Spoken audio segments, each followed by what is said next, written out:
Hello everyone, welcome to the channel Cloud Knowledge. Today in this video we'll study about the creation of extensions in Azure PostgreSQL Flexible Server, how we have to enable it through the portal, Azure portal, and through Azure CLI we'll execute the command of creation of those extensions which we want for our server. So here on the screen you can see the official documentation page by Microsoft for Azure database for PostgreSQL Flexible Server, and under the extension section we have this manage. Under manage it says that this server allows us to extend the functionality of your database using extensions. Extensions have different functionality. We can make use of those functionalities of the extensions with the help of this server by enabling those extensions. The extensions which are supported by the server, Postgres Flexible Server in Azure, are also listed by name, in which version of the server, what version of the extension is supported is also mentioned. We'll study later about it, but in this current video scope, we will study how we can create an extension. So let's go to the steps. Before installing extensions in the server, we must allow these extensions to be listed for use. Okay, so allowing or enabling is done through the server parameters in the flexible server. So let me take you to the Azure portal, and this is the CK Postgres Flexible Server which we have created in the previous video in the Flexible Server Postgres playlist. So the name of the server is given, and this server was initially created at 14 version and was upgraded to 16. Now we have to go to the settings. Okay, on the left side you can see the settings. In the settings we have this option called server parameters. So we have to open server parameters. It will slowly load up the different parameters name. So it is loading. Let's wait. And if we go to the documentation, we have to search for the extensions here. Okay, so we'll search for extensions, and the name will be azure.extensions. Here currently in the value or in the drop down we can see that these are the values which are present in the drop down and none are selected. These are the extensions, and then we have many other extensions. In the current video we'll consider PostGIS extension for enablement and then creation. So it says in the description to specify which extension are allowed to be created in this server. So let's select PostGIS extension. Okay, now it says one value is selected. At the top, after the selection, it will give us the option to save. It is unsaved currently, so we have to apply save so that this is saved into this server. After clicking on save, it will show the processing that the deployment for this enablement of one of the extension is happening for this particular server. So here you can see the deployment is in progress, and once this deployment is completed, we'll go to the Azure CLI and create the extension.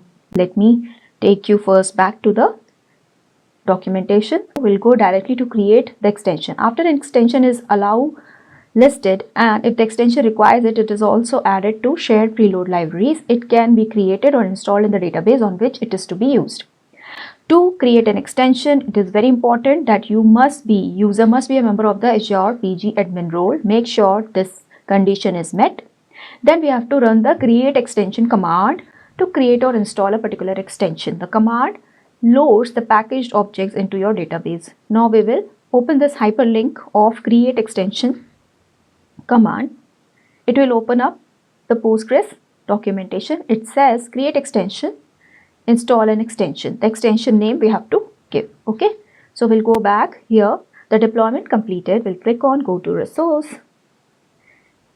Click again, and we'll open this PostgreSQL.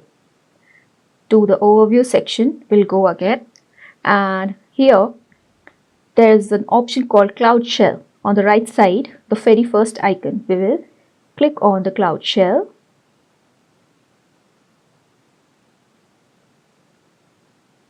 We'll open it here, and we'll duplicate the tab so that we can open or we can access the flexible server with Cloud Shell. To access it, here on the settings we have this connect option, where it will give us the different options through which we can connect to the Postgres flexible server. Currently we are connecting to the Postgres flexible server using the browser Azure CLI, so we'll make use of this option. There are other options as well. So we'll copy this command, which is psql. Then we are giving the server name, the port, and the username and password. So we'll go and paste this command in the Azure CLI, okay, and then it will ask us the password. Enter. Give the password which you have given when you have created this flexible server. Now we are inside the Postgres flexible server. We will now go back to the documentation and use this command, which is create extension name, right? So here is the command example. So we'll write here create extension name is PostGIS, right? We'll click on enter. Upon clicking on enter, it will show up this new line, create extension, means this extension is created. In order to see if the extension is created or not, we have a command called, this command, okay, show azure.extensions. So we'll copy this command, we'll paste here the command and click enter. So under the azure.extensions, we have PostGIS extension. Another command which we can use is select the star from PG_extensions. This will give us the number of extensions which are present here. So this gave an error. It will be PG_extension, I think. Yeah. So there is no S. So the number of extensions showing, these three are by default which are present for a new server. The one which we created using Azure portal in the server parameters is PostGIS. It will show up the different other fields for this extension, like the version. For 16 major version of the flexible server, it shows the version as 3.3.3. So this command select star from PG_extension gives us the number of extensions which are enabled and present for this flexible server. Now we'll go back again to the documentation. Next is to drop an extension. First make sure to allow listed. To drop an extension, you must be a member of the Azure PG admin role, same, and then drop extension command we have to use. Just make sure it is there in the allow list. Allow list means it has to be present in the Azure.extension, the value, and then we have to run the drop extension command to uninstall that extension. Okay, so we'll go to the command line and here we'll execute the command drop extension. The extension name was PostGIS in our case, and then semicolon. Now the successful execution indicates that this line drop extension should appear here.